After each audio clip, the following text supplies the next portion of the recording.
All right. So now the next session, let's welcome. I have our Miss Malaysia, Miss Deborah Henry, also the CEO of Fugeelah, and also Fuji School, a social enterprise that takes care of the education for the refugees community in Malaysia. Do a fireside chat with us on how does the pandemic of COVID-19 affects different communities and what can we all do together to build a more robust system to fight against it. Deborah, I want to say hi to everyone and introduce yourself. Yes, thank you so much for having me. This is the new norm, I guess. And thank you to all of you who've tuned in. As you mentioned earlier, Feng, I wear many hats. Very much in the entertainment industry. I work in events a lot. So as you can imagine, that's been severely affected. It's gone absolutely dry with our current stay-at-home order. But of course, the hat I'm wearing and what I'm going to be talking about today is very much my role as founder of nonprofit Fuji. And we work mainly with the refugee community, marginalized communities, and we run education and a lot of capacity building programs. And secondly, as founder of Fugeelah, which is the business entity of our nonprofit. It is a social enterprise.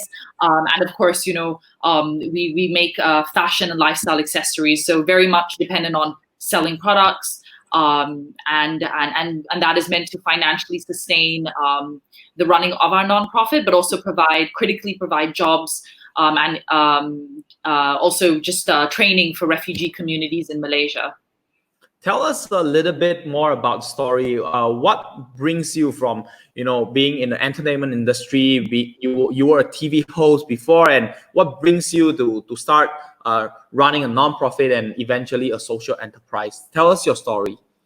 Yeah, so since I was a teenager, I was always very interested in global politics, in international development, in justice issues. And a lot of ethics and justice issues. So it was a natural interest for me. I spent a lot of my time volunteering in different organizations and nonprofits. Eventually, even though I started modeling when I was only 15 years old, I did decide to study political science and economics at university. So I did get academic qualification in it, so to speak. And then I came back to Malaysia and decided, to get a little bit more involved. And a few years later, I actually started Fuji. So what I've been very lucky actually to be able to balance the two worlds, where I've used my platform in the entertainment industry as a model, as a former Miss Malaysia, as a TV host. I've used that platform to really sort of advocate for, refugee rights, education rights, and to talk a lot about the rights of this population, and not just the rights, but also, and something we can talk a little bit more today about, why it's so important to look after vulnerable communities in our country, whether they are citizens or not citizens, as we see now with this pandemic, why it's so important that their needs are catered to, and how as a government, as a country, we need to make sure that everyone is taken care of, because as we see now, we're so interconnected. Everyone's lives affects each other, whether it's positive or negative. Right. So it's something that's important that you brought this up, because it's actually most of us or all of us that are actually affected by this movement control order, that we are staying at home. A lot of SMEs and even corporates that they are complaining about loss of income. They couldn't get to work, and there's a lot of things that couldn't get done.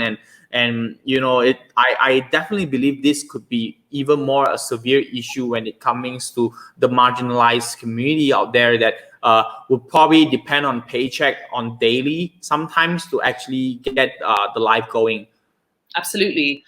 So I think the two main issues here, one is the individuals, whether they are Malaysians or refugees or the migrant communities in Malaysia, individuals who rely on daily wages, they live on the edge, or people who are now out of jobs and they don't have the savings to sustain for the next 2 weeks, a month, 2 months. And so what you find is, these are very critical basic needs issues, which is, food on the table, shelter over your head, being able to provide for your family, and these are it's a survival mode. And so it's most critical that whether you're a small SME or a large company or an individual or a family or the government, to be able to make sure that these needs are being met. And of course, then the second issue and so I'm in that zone where I'm looking after my NGO is actually working together with all the other NGOs, and we're also fundraising to take care of these very basic needs of the community. So we are talking about people who need to buy rice and oil and eggs, people who need to buy medicine, and even cover their rent because they have no job, they have no savings. But we're also, as we said earlier, we have Fugeelah, and that is a social enterprise. And so how do we look after Fugeelah? What do we do as a business? How do we pivot? How do we innovate in this very difficult environment?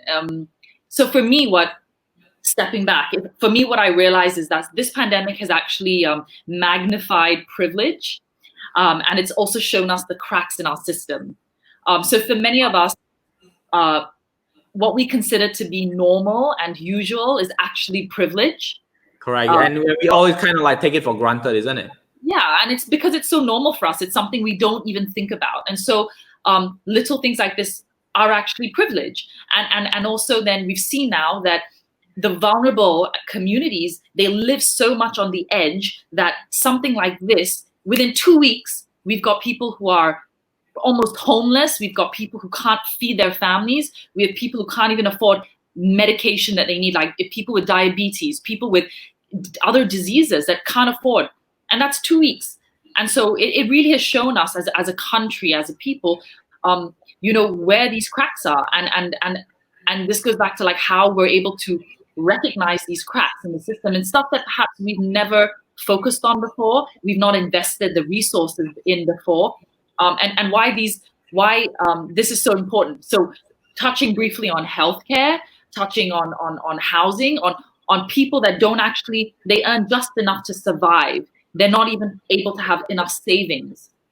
So these are things I think to be concerned about in the long run. Because it's scary when you have such a fragile chunk of society, and I always think economically, where if the government steps in and then the private sector steps in, and you can solve these problems where people have savings and can take care of themselves, then it actually is cheaper in the long run. You don't have to step in now with billions of worth of stimulus package and things like that. So I think also in the long run, really, this is a great opportunity, I think, in a time of crisis, opportunity for us to really reevaluate how we invest our resources and where we need to put money, because it shows us that as a country, but also as a small business. As for Fugeelah, it's a time for us to really look at. It's been, I would say that for us as an SME, it's been a perfect storm, in the sense that in January and February, we were actually planning on a fundraising round. So preparing all of our documents for that, and reaching out to potential donors and investors. As a jewelry brand, we sell jewelry. We were in between looking for sourcing new suppliers, people that we're going to work with in Asia. And then when this whole pandemic happened, as you can imagine, our whole supply chain has fallen apart. Yeah. And obviously, any startup person is going to tell you fundraising now is not going to be a lot of fun. So it's been for us as a business, it's been the perfect storm, all the challenges at one time. And so really for us, it's really a struggle to look at how do we stay relevant, even if it's not generating a revenue right now. If it's impossible for us to generate a revenue right now for certain reasons, how do we still remain relevant? How do we communicate with our customers in a very sensitive time? And I think also it gives a lot of businesses the opportunity. Some of the businesses, if you're in food, if you're in medicine, if you're in certain kind of services, you're maybe a little bit more relevant right now. But certain business people are just not interested right now. People's focuses are on other things. And so this is a good opportunity for looking at how you build your relationship with customers, I think bringing the bit of heart and a bit of soul into what you do. And looking and using it as an opportunity to really brainstorm, to pivot, to see how you can remain relevant in changing times.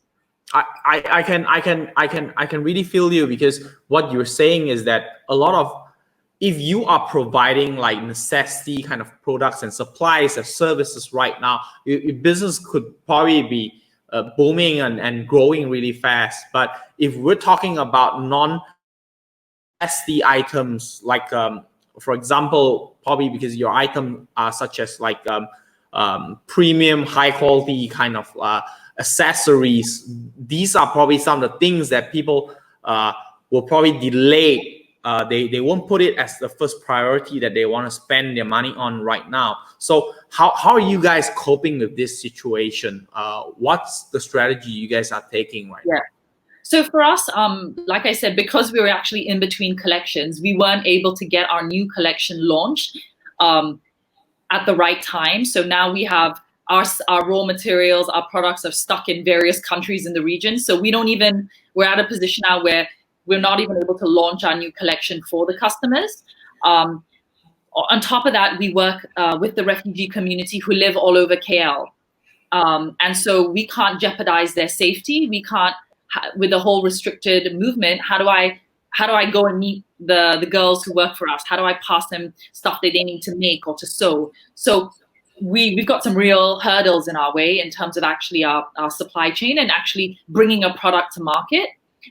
One campaign we did launch for our existing collection is, on top of our social impact, we've said that from every sale we donate an additional 10 ringgit to immediate food and medical supplies for the refugee community. That's been one way of communicating our commitment. But also, I think just as a brand, playing a role in advocating in awareness for refugees, in building our awareness with our customers, and also using it as a time internally as a business with our employees to really take stock of where we are. Use this as a time to look at new ideas, to see what we want to focus on. So hopefully, when we come out of this, we can hit the ground running and try and recover. That's really what we've been doing as a brand. Are you even considering, like, let's say, pivoting, instead of offering, let's say, something a higher end kind of like accessories, into something else, because you've been training the kids together, giving them a lot of different skills, right? And probably looking at maybe repositioning some of these skill sets to provide other kinds of offerings and services. So not really, because I just don't think we would have the bandwidth to achieve that now. Our products are actually very affordable, very accessible products, and that's part of our brand DNA. So I think customers actually really like it because they can buy a pretty pair of earrings, a pair that I'm actually wearing now, and it's not overly pricey, and they know that this pair of earrings, they will wear it. It will give them pleasure, but it's going to have a big impact on the lives of others. And so you are still helping people get an education, improve their livelihoods, have access to jobs. And so that's why for us it's so important to continue that storytelling, whether it's now, for us as a brand, whether it's now or in 4 months' time, we're still committed to the jobs. We're still committed to working with a community that is living on the edge. So, yeah. So how does this also kind of like affect the livelihood of your community right now? How big are we talking about, that community that you are actually serving in Malaysia? Yeah. So we work with our school and the community we work with is in the thousands. Our school has about 200 students, but we work with their families, youth programs, and right now Fuji has stepped in to help with providing food and medicine and helping with rent. So we're collaborating with a lot of our NGO partners. As you can see, there's a lot of fundraisers happening. Yeah. So we're collaborating with them to help provide food, medicine, and also helping with rent right now. And so that's in the thousands. also advocating education, awareness on social distancing, washing your hands, keeping good hygiene, and I think the Malaysian public have been doing a really good job fundraising. I think this is very important because we can't rely 100% on the government to do everything. I think this is where, as a civil society, it's really about us stepping up. A lot of us are very privileged. A lot of us have we're going through a tough time, but we have the economic ability, financial ability to actually help somebody else. And I think people are really coming together and realizing that we've got to all step it up. So the fundraisers have been very successful, and we've been able to do that purely because of a coalition. I think this has also really shown us the power of working together. I think for an NGO, very often we've been struggling with how do we communicate with the government when it comes to the rights of refugees and asylum seekers, and how do we communicate with the corporate sector? What does that look like? And I think right now in this critical moment, it's realizing that we all need to work together, in order to know where these migrants live, where the refugees live, what their needs are. How do you, even if they are getting sick and they need to be tested, not just food, but even just being tested and not spreading the virus, it's critical that all these various stakeholders come together and work together. So I think there are a lot of lessons to be learned here. Looking as we move forward, when we say building a more robust system, what does sort of emergency relief look like? And hopefully, when we come around this corner, the government knows that, the NGO sector is very critical. They have a lot of intel that we don't have. And how do we then always keep the communication going? And this is where I think for SMEs, for grassroots organizations, they have critical information on the ground information and knowledge that the big boys need, so to speak. And so for me, it's really I look at how all the stakeholders really working together, really investing in what we know is now critical services. There's been so much around, respecting the people on the front lines, the people doing essential services. I think it allows a lot of us business owners to reflect on, essential services, essential needs. What are nice to have? What are wants and what are needs? And really assessing how we want to choose to do business moving forward. Well, I have a question, to kind of like bring you back a little bit, right? You were running the Fugeelah school and it's providing education, and it's like an NGO, and then you set up a social enterprise on e-commerce to actually build a brand, so that this brand can actually provide all their profits and attribute it back to fund the school so that it continues to run. But out of all these things that you can be doing, why did you choose e-commerce, and why did you choose to build a brand for accessories, or specifically women's accessories, right? Yeah, there are many players especially in the refugee sector. I'm sure you've heard of Picha Eats and quite a few other social enterprises, and I think they are very relevant now in the current situation. I'm sure you've seen news articles on refugee communities and refugee organizations cooking meals for our frontliners, Yes. which has been great because it's an amazing way and people just want to give back and support each other no matter who you are and where you come from. So I think they've been able to play such a critical role in the current situation. For me, it's also personally, it's my over 20 years of experience in the fashion industry. I have that innate knowledge. I have the network.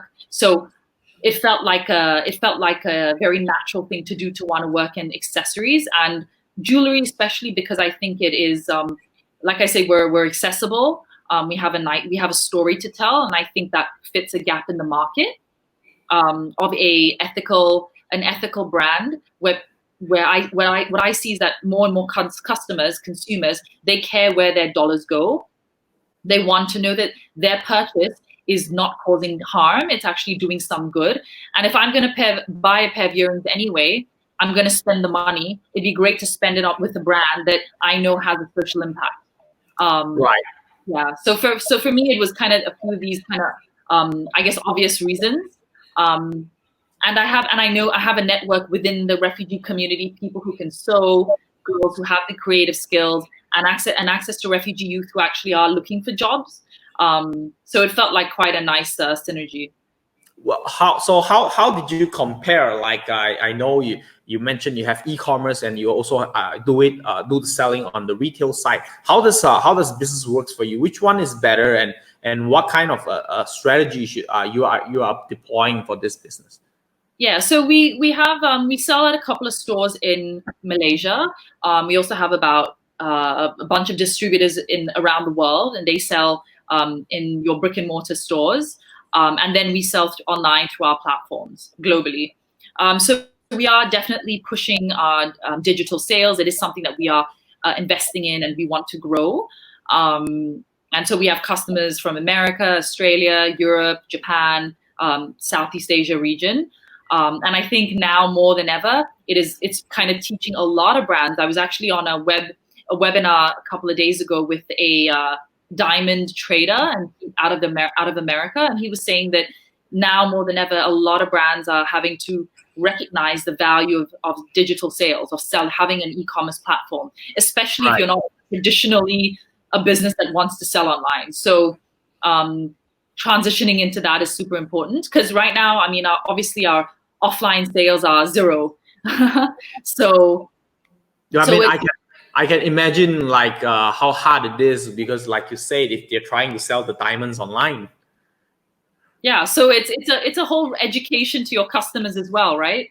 Education to your customers. It's getting people comfortable, and I think this whole period is going to actually get a lot of people more comfortable with online shopping. I'd be interested to see the trends and what people have been buying online during this period, and to see what that looks like, because I do think when we come out of this, people are going to be yet again very accustomed to shopping online, and it's gonna definitely change retail, I think.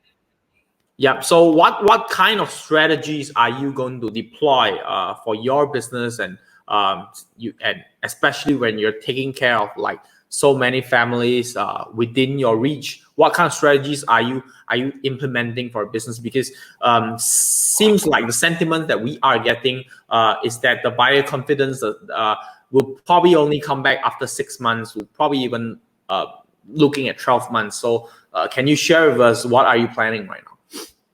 Yeah, so we are, like I say, I think our customers, our price point is not our price point. We're at a good price point.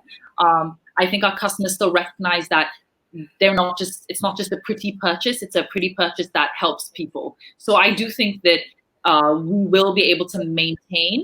I think our digital sales we can maintain. In terms of distribution globally, that is where I see change, because we need to understand how different countries are reacting and responding to this, especially if they have stores and they are not getting the footfall, then that is going to be affected. So I think for us right now, it's really trying to reevaluate our online sales strategies, talking about our story even more. I think our story is even more relevant, because we're doing something, our story has heart. And it touches on the needs of other people. And what we're doing is essentially helping people, like I said earlier, it's helping people with very basic needs, which are very critical in this time. So yeah, so for us, it's definitely enhancing our digital sales, being a little bit less reliant on distributors right now in your traditional stores, for now. And I think for us, it's studying the global market, where everyone's headed, what the sentiment is, and how we're able to basically, even if it's just building relationship, using this time to just cultivate relationships for future growth. It seems I was checking out on website and all these things. You mentioned about because you were in the fashion industries and you definitely know a lot of people and partnerships. I saw that you also did very, very successful crossovers with different parties, and one of the biggest would be like Uniqlo, right?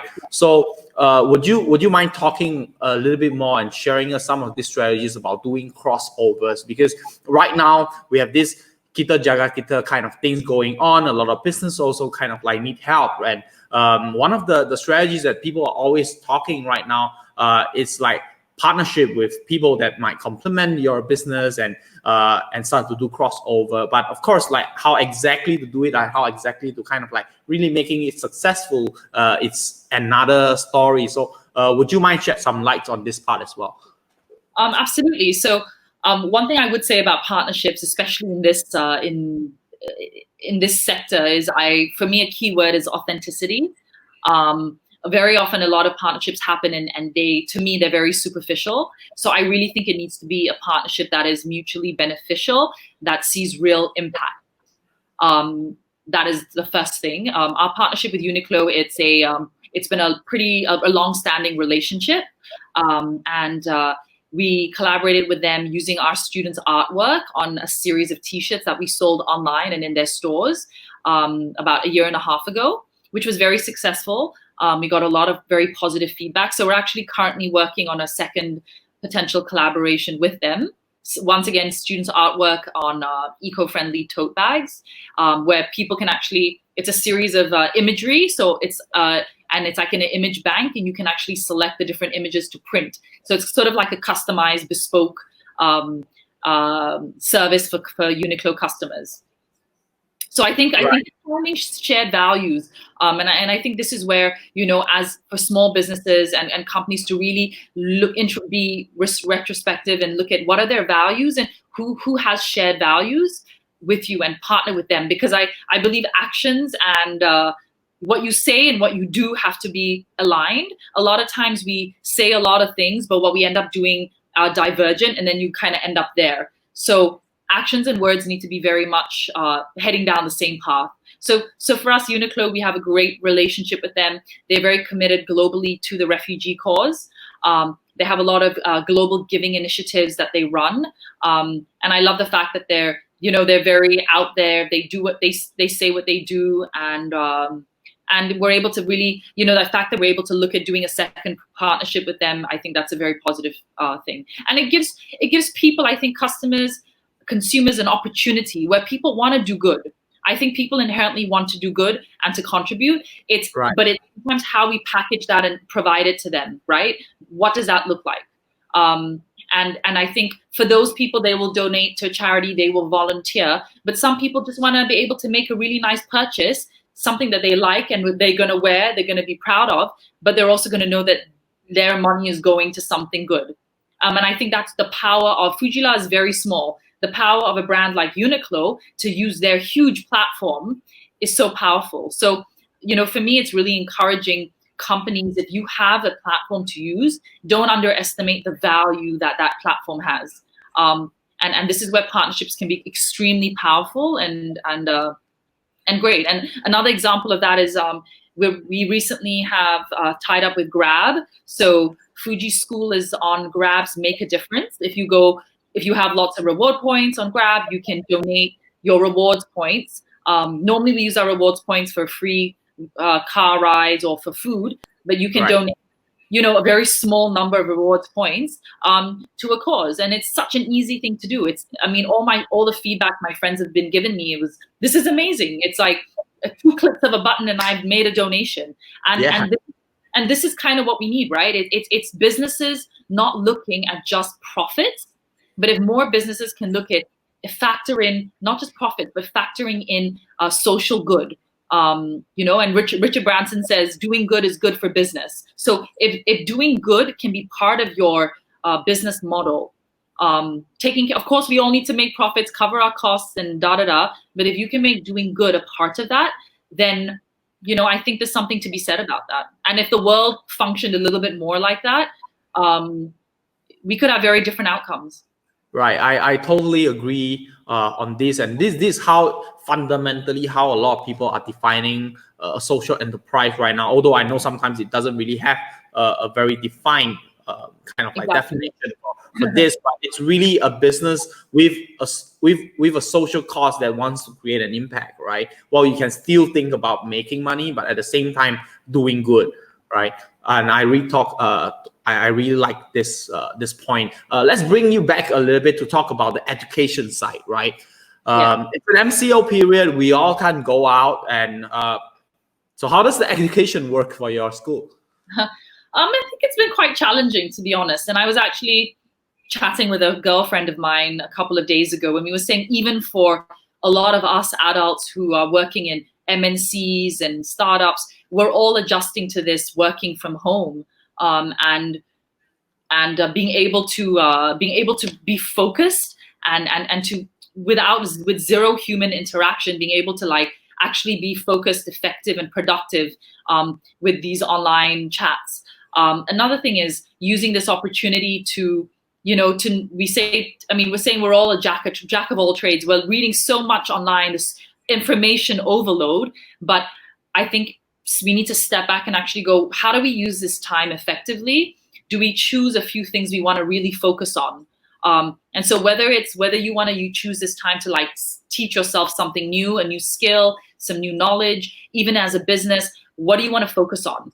Because right now there's so much information. I find myself, I don't know about you guys, but I find myself pulled in 20 directions, What do I do? What do I read? What do I start? And you're like, and then you don't do anything. So I think it's really critical to like really zoom in, pick 2 or 3 things to focus on. In terms of purely academic education at the school, it's been quite interesting because I think necessity is the mother of invention. We're not inventing anything, but we've seen, we've had challenges trying to get the school to be more tech-based. And so this MCO has really forced everyone to really transition because we've had to keep school running. And so you see this partnership between the school, the teachers, the parents, and the students, where in order for this online schooling to work and online learning to work, you need to really have a very strong collaboration between everyone. And so we've seen it's actually been really positive. We've seen commitment and commitment from students and from parents, willingness. We've seen a lot of gratitude, and obviously for us using what are the resources that we have available to us to really teach the kids. I would say at this point we are a refugee school. We are nonprofit. We don't have access to the kind of tech that a lot of these fancy schools have. So 2 things that come to mind for me are infrastructure and capacity. What is the kind of infrastructure that's critical right now? You need a stable internet connection. You need to have laptops and home computers. A lot of communities do not have that. They don't have Wi-Fi in their homes. They have their mobile phones. So can they learn everything on a mobile phone? That's one thing. So the resources, I know some education companies have come out and given, a lot of people have now started giving free online content, but still you need to have your stable internet connection first. The second thing is capacity. For us, it's the teachers, the training. Do the teachers have the kind of training, the kind of resources and support in order to conduct this? So are you seeing any solutions, quick solutions for your schools right now? Quick solutions. Honestly, for us, our focus now is keeping everyone. We're not expecting miracles. For us right now, our focus is keeping people positive, keeping people focused. A lot of these families live in very small apartments, sometimes up to 9, 10, sometimes 15 people in a very small space. So you can imagine what that is like, with very minimal resources and forms of entertainment. So for us right now, we want to make sure our students have something to focus on every day. We want to keep them in a routine. We want to keep them feeling positive that there is light at the end of this tunnel. And also to keep parents engaged in the process. So we're still able to conduct follow our general timetable, and carry out our exams. We've pivoted to do online tests. We are using some of the free resources that have been made available to us. And I think that's what's critical right now. I think it's also important to let's not try to be overachievers as well. I think it's realizing what is really important in this time, and focusing on that. And then I think it's everyone's overall mental health and well-being, which is very, very important. So even for small SMEs, sometimes we're so stressed with like, oh my God, how do we make money? We've got real stresses. We've got salaries to pay. We've got real things to think about. I have sleepless nights as well, but we cannot forget to actually sit and talk to our staff, our employees, the people that we're working with, and understand what they're going through. Because if someone is not thinking straight, their productivity levels, what they contribute are going to be much lower. So it's kind of this kind of juggle. Right. So we're almost coming to an end on the interview session. I want to remind all our attendees, if you have any questions in mind, remember to type it out in the comment area, because Deborah and her team is going to be around with us for a couple more minutes, and she will be selecting some of these questions to answer in the comment area. And if you are actually getting value out of this session already, remember to type yes in the comment area so that you can show us some encouragement, right? Deborah, I have two more questions for you. One, first, how doing good is really a nice thing that we all should be doing. A lot more business should be doing. But why do you see? Can you share us some, like, how can we have more of these social enterprise in Malaysia? How can we make more business wants to do good? You know what? I'm like what you said earlier. The word social enterprise, it's sometimes quite gray, and no one really quite knows what constitutes a social enterprise. And I think we, especially in Malaysia, we tend to get caught up with a lot of jargon, all these labels and cool words that we like to use. So for me, I wouldn't even talk about a social enterprise. I would talk about doing good is good for business. Whatever you are, you can be your traditional profit, we maximize profit business, however you choose to run. It's what are the social good elements that you are incorporating into your DNA. Because I think if every business owner, whether you're a conglomerate, you're a small business, you're a mom and pop shop, if you can incorporate an element of social good into your DNA as a brand, as a business, and how you function, whether it's employing a certain demographic of people, whether it's how you channel a percentage of your profits, whether it's where you source your materials from, how ethical you choose to be. There are many ways you can look at it. Can you be more green? Can you be more conscious about your supply chain? If you can think about this and put a little bit of time to it, it's not going to, I don't think it's going to come at a massive cost. And if everyone functions and thinks like this, then overall, you're going to see a complete change in the landscape in Malaysia. And you'll still make a profit. But the question now is, and I think this is a great time to reflect, how much profit, what is good enough for a business? You know what I mean? And this is why I think when you see a whole landscape shift, I think this is where we're going to see changing outcomes. And I think this is the time now. The world is never going to be the same after this. And so, I would really, maybe right now is not the time to think about that for a lot of businesses, because you've got some very immediate, urgent needs to look after.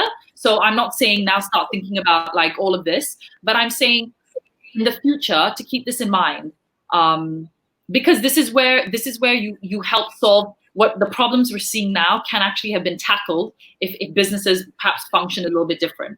And I would encourage, if there are any CEOs and top level management of big businesses, have a rethink about CSR, because you have corporate social responsibility that is like this little box that we kind of put there, and we go, okay, let's do a bit of CSR every year. Like, why don't we take this and integrate it into how we run a business, into all the departments? This is inculcated in our employees. That can also be something that shifts how businesses function.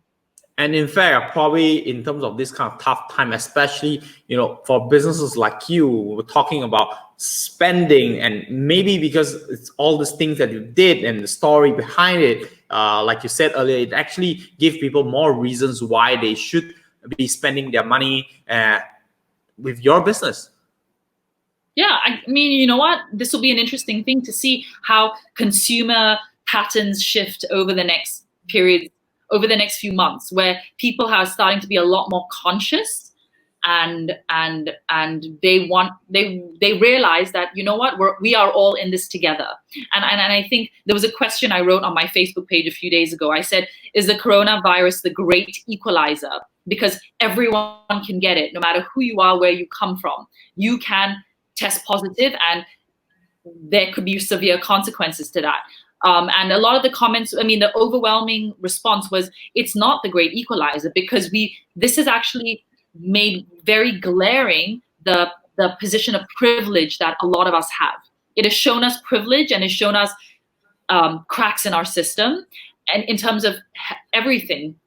So we realize now what it really means. We realize how so many of us are actually very privileged, and a huge part of society isn't. And if they are hurt, it will affect everyone. So a little bit of a socialist system in a way, but really we can all survive better. We can all thrive, not just survive, but thrive if we take care of each other. And so my survival, my happy life depends on how somebody else is taken care of. And I think that has to be a mentality that governments have, that corporate sector has, and that people, individuals, the public have to have going forward. So final questions. How can we support your cause? How can we bring all our participants in front of the screen watching this thing live right now? How can we help you in your cause? How can we partner up with you? How can we contribute and be part of your endeavors? Well, yeah, I mean, you know what? If you want to get your wife or your girlfriend or a pair of pretty earrings to say you care for her, now's the time to do it. And you know that it's going to be good impact that gets made there. That's at fugeelah.com. But also, look around, and there is a need. There are people that are in tough situations right now. And if you have the capacity to do something good, do it. And we are fundraising. We are working with a huge network to still make sure people have food on their table and their basic needs are met. And so, get in touch with us, our Instagram, our Facebook, our website. And we're happy to work with you, and companies as well. If you want to do something, beyond a few meals, we're happy to talk about what that relationship could look like.